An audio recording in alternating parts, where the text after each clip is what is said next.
Este é o Customer Lovers, o podcast da High Platform. Olá, eu sou Leonardo, Head da High Academy, a primeira escola de Customer Experience do Brasil. E eu sou o Diego Aquino da High Platform. A gente sabe que nem tudo sempre sai como planejado e que problemas acontecem. Estar preparado para lidar com esses problemas, que podem gerar crises internas e externas, é algo essencial para qualquer empresa. Principalmente quando falamos de relacionamento com o consumidor. A crise vai existir, mas o que fará a diferença é o quanto sua marca estará preparada para lidar com ela. Verdade, Diego. E com o avanço do relacionamento digital, o empoderamento do consumidor e a forte influência das redes sociais, a reputação das marcas nunca foi algo tão sensível, principalmente nesse momento em que o termo Customer Experience ganhou as atenções do mercado. Para discutirmos esse assunto, trouxemos um tema muito pertinente para esse episódio: enfrentando crises no relacionamento com o cliente. E para conversar com a gente, convidamos o Bruno Tabet, diretor da ONG SP Invisível e especialista com mais de 10 anos de experiência do cliente e gestão de crise no mercado de construção civil. Bruno, muito obrigado por aceitar o nosso convite. E a gente quer ouvir um pouco sobre você. Conta um pouco sobre a sua experiência. Legal. Oi, Léo. Oi, Diego. E bom dia e boa tarde ou noite para todos e todas que estão nos ouvindo aí. Agradeço primeiro a oportunidade, esse espaço de fala aqui no Customer Lovers. Acho que é um podcast que eu escuto frequentemente quando eu lavo uma louça, quando eu dou uma corridinha. Então, para mim é uma honra estar aqui falando um pouco para vocês. Vou dar um resumo geral aí da minha trajetória. Eu sou um cara formado em hotelaria, sempre trabalhei muito com serviço. Acabei saindo um pouco da hotelaria, fui para a área mais de eventos, produção de eventos, que também é uma constante gestão de crise, né? As coisas acontecem muito rápido quando você está num evento, você tem que tomar decisões rápidas. E nem sempre, hoje, quando eu olho minha trajetória lá atrás, vejo que nem sempre a gente se preparava da melhor forma para um evento. Hoje eu olho de uma forma muito diferente. E aí eu entrei, essa experiência de fazer evento, entrei no mercado de construção civil, mais ou menos 12 anos atrás, ali trabalhando no médio alto padrão, na Gafisa. E ali naquele momento eu trabalhava um pouco um relacionamento numa empresa que estava andando bem. E aí veio a compra da Tenda, que era uma outra empresa que trabalhava mais habitação popular.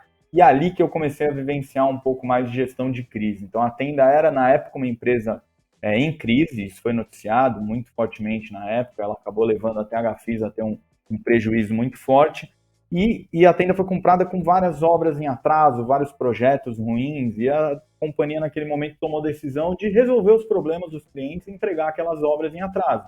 Mas até ali a gente tinha que ganhar a confiança deles, tinha que mostrar que a gente realmente ia entregar. E durante todo esse processo aí, a gente teve muitas situações de crise, manifestações, entrevistas aí para jornais, revistas. Isso acontecia sem muito aviso prévio. A gente tinha clientes na frente dos escritórios, das lojas, das obras, pegando o pessoal de surpresa. A gente tinha cliente criando marcas negativas nossas, na época criando blogs, espaços em redes sociais para reclamar.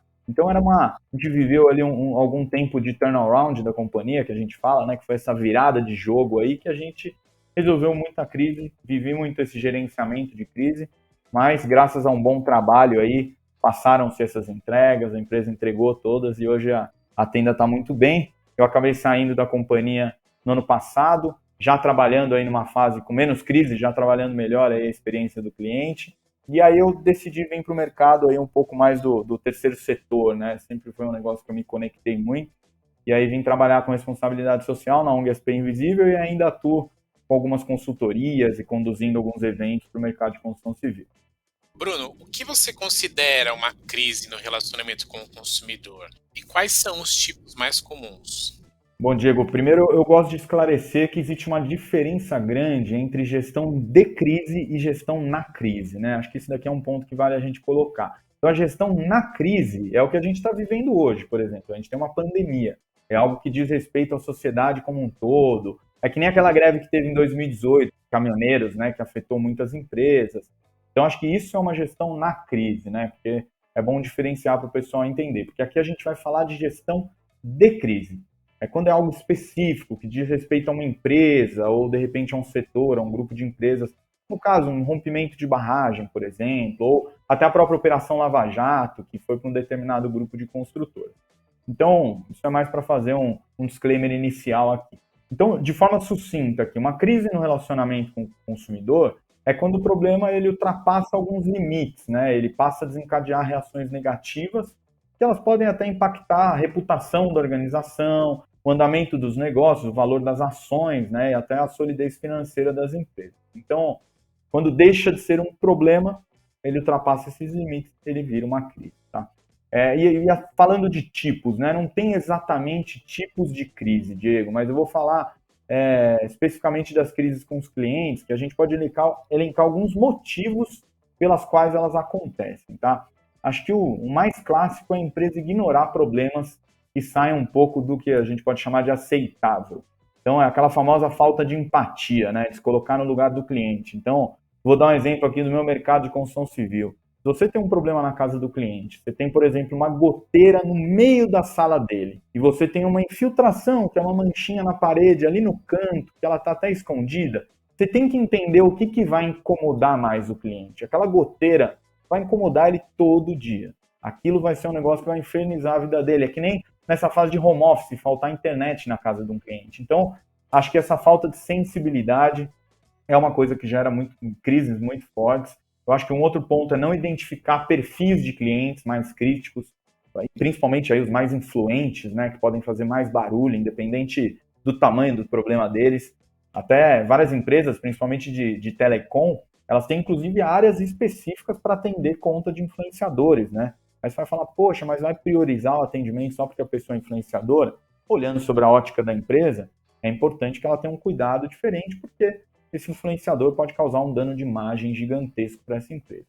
E acho que um negócio mais recente também, que é um motivo de crise muito forte, são pautas atuais importantes, que a gente tem falado muito, né? Porque esse tem sido um erro comum e eu, pessoalmente, acho que vai ser pauta de muitas crises que ainda vão acontecer. Vamos dar um exemplo aí, falando da questão de identidade de gênero, né? Um cliente, de repente, ligou e ele quer ser reconhecido por um determinado nome, mas ele está no cadastro com outro nome.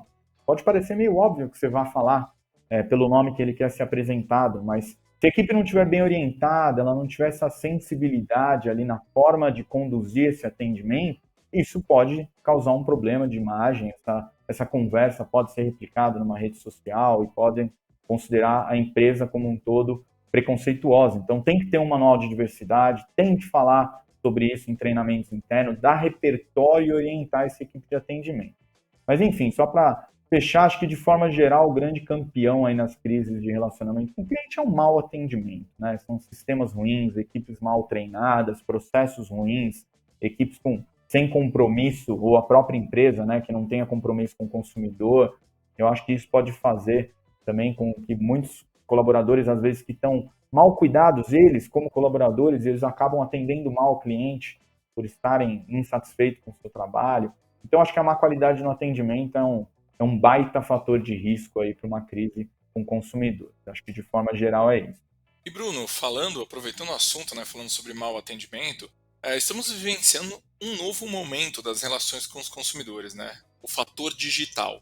O avanço do relacionamento entre empresas e consumidores através dos canais digitais, você acredita que aumentam as chances de crise? Olha, Léo, nessa pergunta talvez eu vou ficar um pouquinho em cima do muro aqui, mas vamos lá. Eu acho que, por um lado, é muito bom, porque você abre mais canais de atendimento, você dá mais opções de autoatendimento, né, do cliente poder usar aquele serviço na hora e no local que ele quiser. Você cria mais controle sobre essa troca de mensagens entre a empresa e os clientes.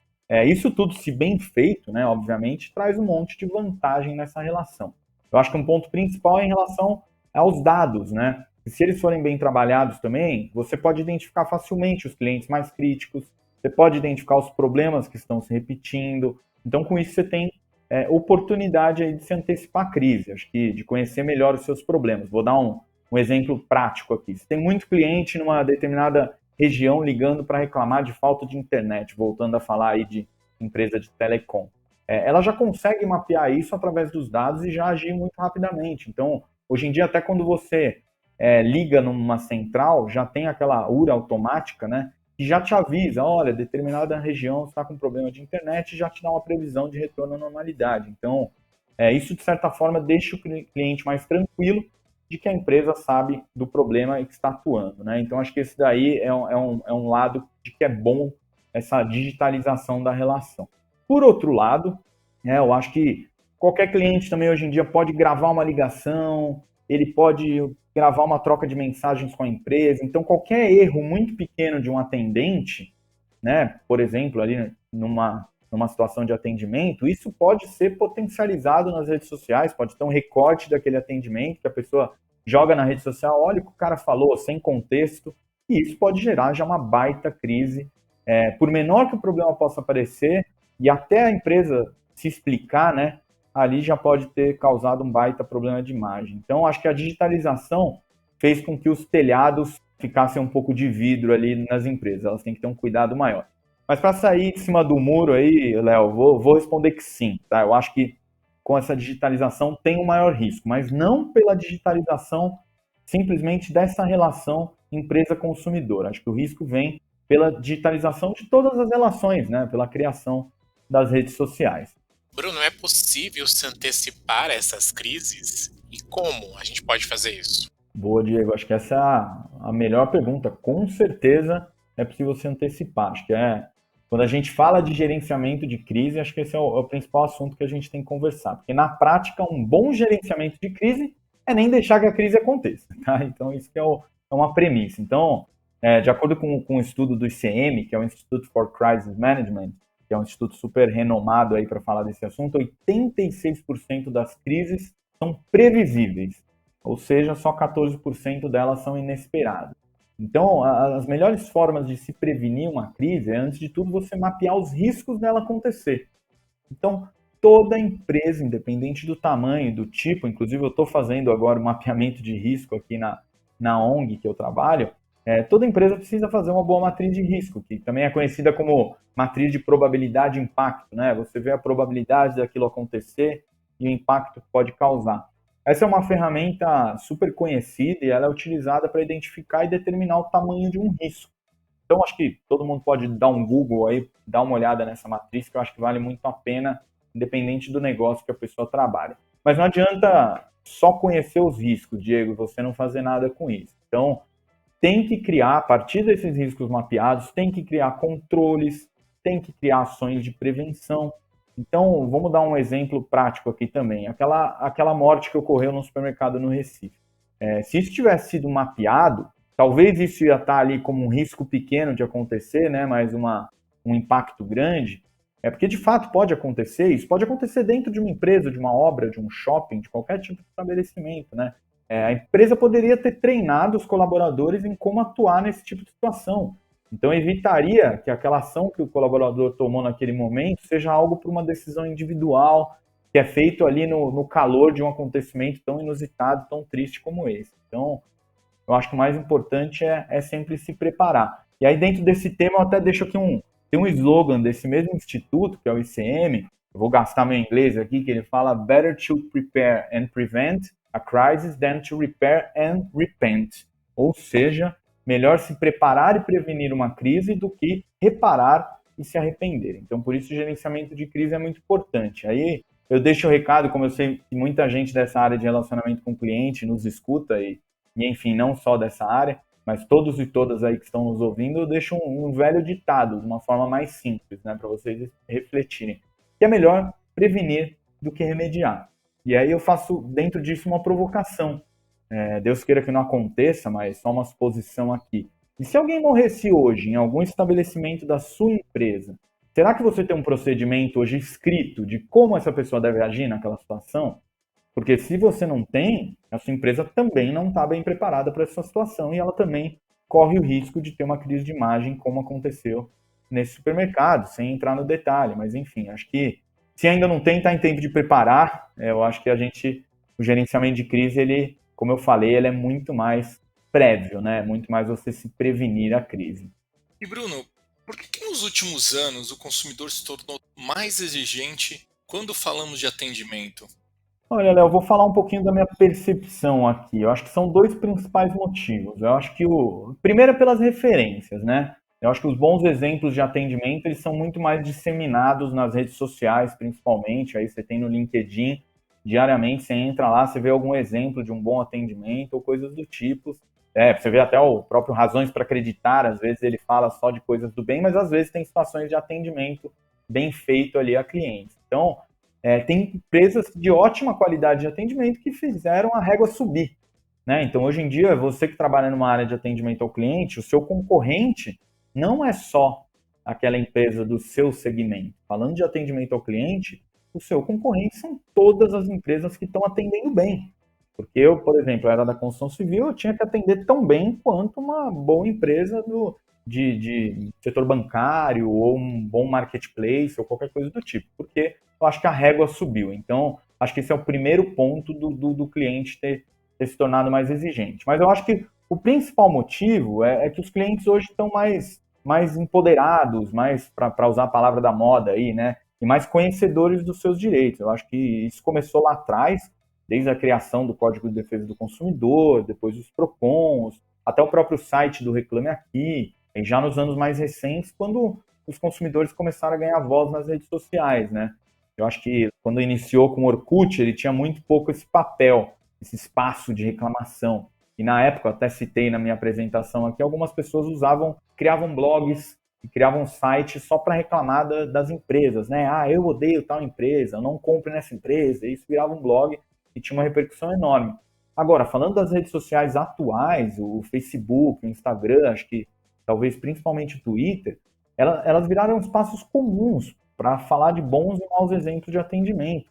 E acho que o principal motivo disso é porque a maioria das empresas estão presentes nessas redes sociais. Então, isso virou um canal de relacionamento. E as empresas, assim, o consumidor sabe que a empresa se preocupa com a imagem dela, então ele usa disso para fazer a reclamação nesse espaço, porque sabe que a empresa vai se preocupar em resolver logo para tirar aquela reclamação daqui. Acho que cada um sabe o poder da sua rede, né? E essa influência de cada consumidor pode custar muito caro para a empresa. Então, eu acho que esse conhecimento do cliente, dos seus direitos e tudo mais, acabou tornando ele um pouco mais esperto para exigir um melhor atendimento ao cliente aí, Léo. Bruno, quando uma crise estoura, quais devem ser os primeiros passos da empresa para reverter ou diminuir os impactos desse problema? Ótima pergunta, Diego. Acho que a gente já falou de se antecipar a crise, né? E agora a gente está falando, essa sua pergunta, efetivamente gestão de crise na prática, né? Como eu falei na minha apresentação, eu já passei por algumas e acho que em algumas eu estava mais preparado, em outras eu não consegui me preparar tão bem, fui pego meio no susto, aí dá para ver a diferença, né? Como eu dei exemplo lá do caso do supermercado, das decisões tomadas no calor do acontecimento, sem muito tempo, sem as pessoas corretas envolvidas. Então, eu já vou falar a sua resposta sobre os primeiros passos, mas antes eu quero comentar sobre um outro item aí para todo mundo pesquisar na internet, enfim, que é o Manual de Gerenciamento de Crise, tá? Que nada mais é do que um documento que descreve os processos e as ferramentas que uma empresa vai usar para responder uma situação de crise com rapidez e agilidade. Então, deem uma procurada, vou dar uma passada geral, mas esse documento basicamente deve ter informações sobre a atuação do comitê de crise, que ele deve ser criado previamente aí com pessoas de várias áreas que têm poder de decisão, quais são as atitudes que devem ser tomadas para a resolução dos possíveis problemas que já foram mapeados numa matriz de risco, quem será o porta-voz em cada tipo de crise. Então, por exemplo, eu, Bruno, sempre fui o porta-voz de relacionamento com o cliente nos últimos trabalhos que eu vivi. Então, se tinha um problema com o cliente, mesmo se era para falar com a imprensa, era eu que falava. Agora, se era um problema com colaboradores, algum falecimento, um acidente numa obra, por exemplo, já não era o Bruno, já era um outro tipo de porta-voz. Então, é importante que isso seja mapeado previamente, e isso está sempre num manual de gerenciamento de crise. Então, quem vai ser notificado em cada situação, o que você tem que postar em redes sociais, contato com a imprensa, e quando que isso deve acontecer. Então, se isso for feito fora daquele calor das emoções, é muito mais fácil, Diego. Então, acho que, para outro conselho que eu deixo aí para quem está nos ouvindo, se puder criar um manual de gerenciamento de crise, acho que é muito importante. E eu já, em vários momentos, falhei de não ter esse preparo prévio para estar mais preparado aí para essa crise e ter que fazer as coisas muito mais ali no susto, tá? Então, voltando à sua pergunta, acho que vamos falar dos primeiros passos aí, né? Então, acho que, indiscutível, a empresa tem que encarar de frente, tá? Não pode medir esforços para conter uma crise assim que ela acontece, porque senão depois o barato sai caro, né? Você acaba tendo que gastar muito mais energia, até dinheiro, para conter essa crise depois que ela aumentou. Então tem que ser muito rápido. Então, o primeiro passo, eu acho que é tratar o problema. Se foi uma crise na relação com o cliente, resolver o problema do cliente. Nessa hora não é para discutir quem está certo. Às vezes a gente fica falando, não, se eu resolver o problema dele, eu vou criar precedentes e outros clientes vão querer fazer barulho também. Nessa hora, eu acho que o correto resolve o problema do cliente. Depois você ajusta na sua comunicação, no seu script de atendimento, como que você vai conduzir. E acho que evitar também passivos jurídicos, né? Você ir para uma esfera judicial lá contra aquele cliente no momento que ele está fazendo barulho, que ele está reclamando, que gerou uma crise ali no relacionamento. Acho que o primeiro ponto é resolver o problema. Claro que se a gente não estiver falando de relacionamento com o cliente, vai falando, por exemplo, de um acidente com vítimas, aí já é o caso de criar postos de atendimento emergencial, direcionar o hospital, canal para dar informação às famílias, enfim. O primeiro passo é ser resolutivo, tá? Quanto ao principal problema. Acho que um segundo passo que eu colocaria aqui, que também anda em paralelo ao primeiro, né? Acho que são equipes diferentes que têm que estar designadas para isso aí no manual de gerenciamento de crise, é ter muita atenção à comunicação, Diego. Tem que ser rápido nos posicionamentos, tem que estar sempre atento ao que todos estão falando, né? A sociedade como um todo, e de forma geral, nunca ignorar os sentimentos alheios. Então, nunca falar, não, é mimimi, estão exagerando. Não.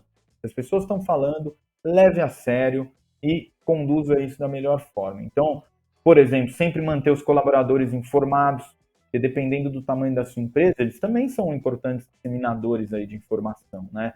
E acho que uma dica que, até quando eu fiz um curso aí de gerenciamento de crise, o Léo comentou que ele falou, poxa, isso daí é um negócio que não é muito comum.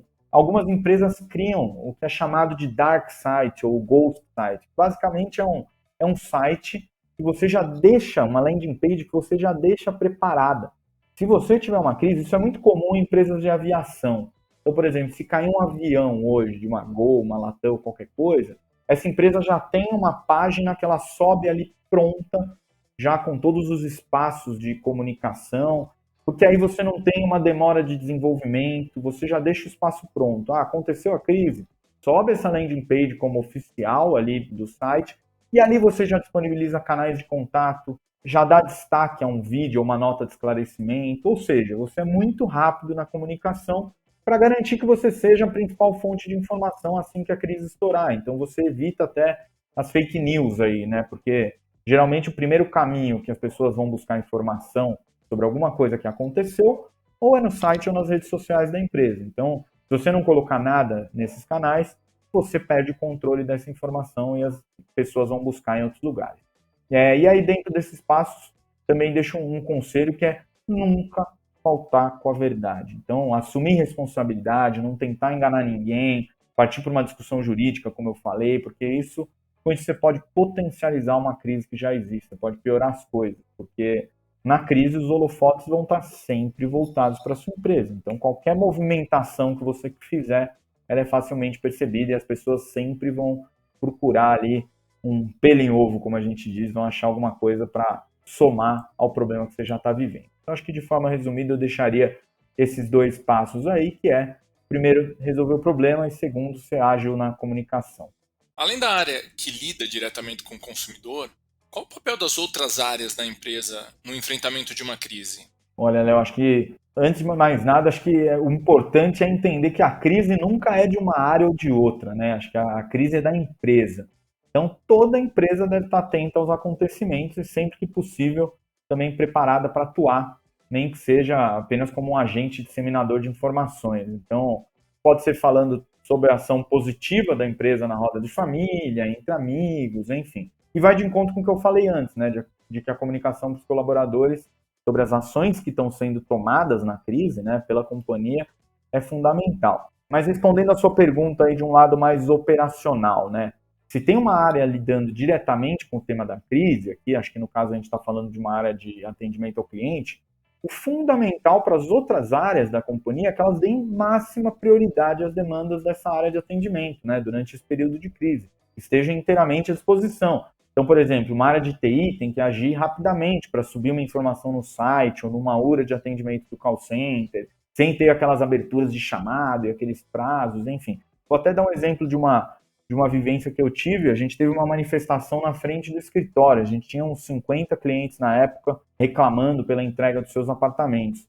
E aí eu fui lá fazer aquela linha de frente, fui sozinho, desci, eu falei, gente, ninguém desce. Então a área de comunicação interna e de RH me ajudou avisando o prédio inteiro, um prédio de 5 andares ali, ó, gente, é perto da hora do almoço, ninguém vai poder sair agora, porque imagina os colaboradores saindo no meio de uma manifestação.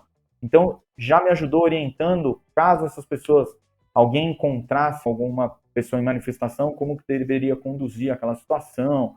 Então, as outras áreas, por exemplo, a gente tinha um grupo de clientes, eu me prontifiquei a atender todos os clientes com a nossa equipe de atendimento. Então, a área de negócios e de obras, que sabia sobre o andamento de cada empreendimento, ajudou a gente naqueles atendimentos individuais. Então, a gente colocou em grupos, em salas de reunião sobre cada empreendimento. Então, as pessoas disponibilizaram a sala de reunião que estavam usando. Então, você tem uma mobilização total da companhia. Isso é fundamental.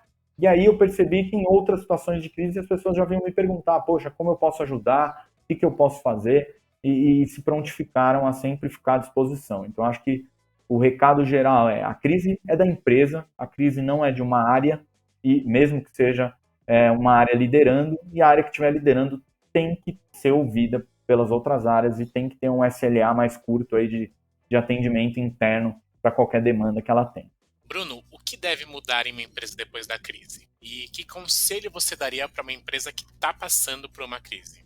Boa, Diego. Acho que é um ótimo ponto aí que você colocou, porque é um costume muito comum aí das empresas acharem que depois da tempestade vem a calmaria, né? Então, acharem que a crise foi controlada, ufa, tá tudo bem, o seu corpo sai daquela adrenalina, né? E você acha que você pode respirar muito mais tranquilo.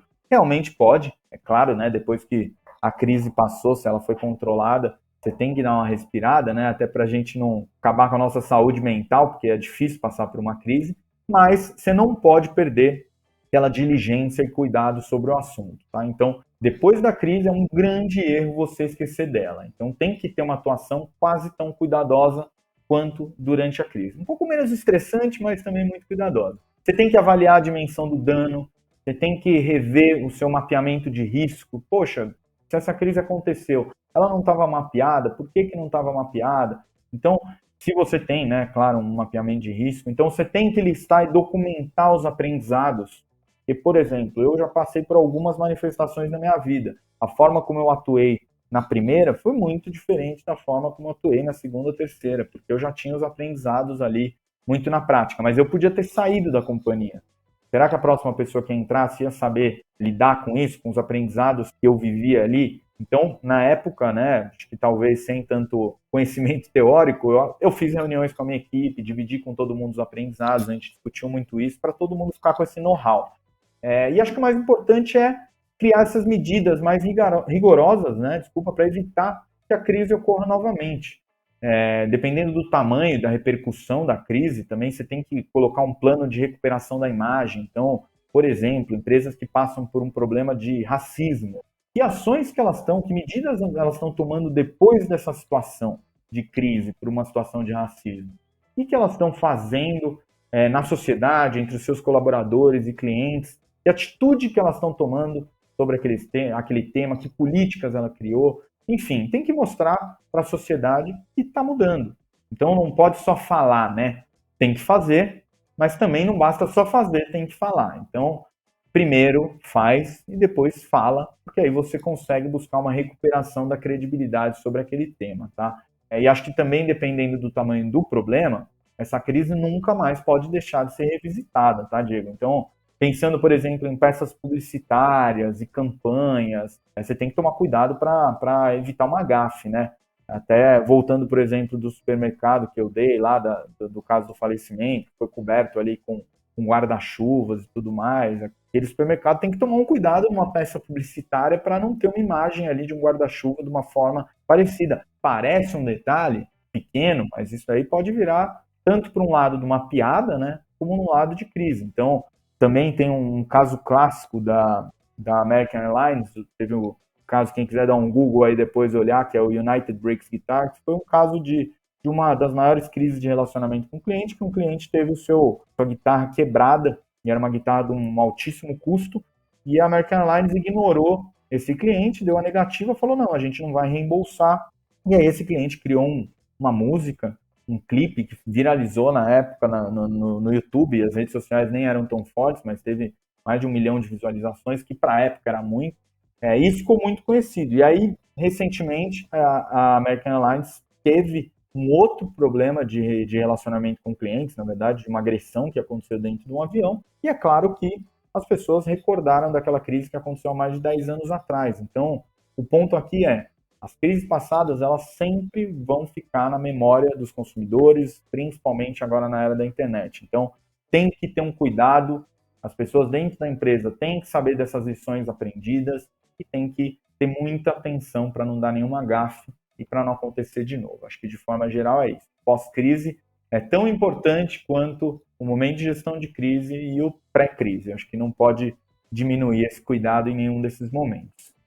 Bruno, nenhuma empresa quer passar por uma crise, né? Mas eventualmente todas elas vão passar por alguma, seja ela grande ou pequena. A diferença para as empresas será em como elas vão lidar com cada situação para conseguir ter o menor impacto possível e estar preparada para isso. Nesse episódio, contamos com a participação do Bruno Tabet, que ao longo da sua carreira vivenciou muitas situações de crise e compartilhou toda a sua expertise com a gente. Muito obrigado, Bruno, por compartilhar todo o seu conhecimento com a nossa comunidade. E agora gostaríamos que você compartilhasse uma mensagem final para os nossos ouvintes. Legal, Léo, Diego, obrigado, equipe da High Platform, pelo convite aí. Eu acho que eu falei algumas mensagens aqui durante todo o meu discurso aqui, respondendo as perguntas, mas eu acho que o maior conselho que eu posso dar de quem viveu muitas crises é não viva a crise. Tem muitas formas de você medir os riscos, de você gerenciar esses riscos, planejar para que as crises não aconteçam. Tem muitos exemplos aí que aconteceram com outras empresas, então estude sobre o tema, tenha pessoas na sua equipe dedicadas a cuidar e olhar disso, então muitas áreas de compliance, gestão de riscos, tem empresas que têm áreas de gestão de riscos, então eu acho que o maior conselho que eu posso deixar aqui de quem vivenciou muitas crises é olhe com atenção antes que vire uma crise. Então olhe para a sua área de relacionamento com o cliente, olhe para a sua área de saúde e segurança ocupacional, para a sua área de sustentabilidade, áreas que podem gerar aí problemas, né? Que geralmente a gente tem as crises. Então, olhe com cuidado para isso antes que vire uma crise. Eu acho que as mensagens a gente sempre tem dentro da empresa, os colaboradores sabem quando o negócio está prestes a pegar fogo. É só olhar os sinais e dar atenção para isso, tá? Então é isso, eu agradeço bastante aí a participação e esse espaço de fala. Obrigado. Obrigado, pessoal. Obrigado por quem está ouvindo o nosso podcast. Lembre-se que ele está disponível no YouTube e em todas as plataformas digitais. Até a próxima. Até a próxima, pessoal.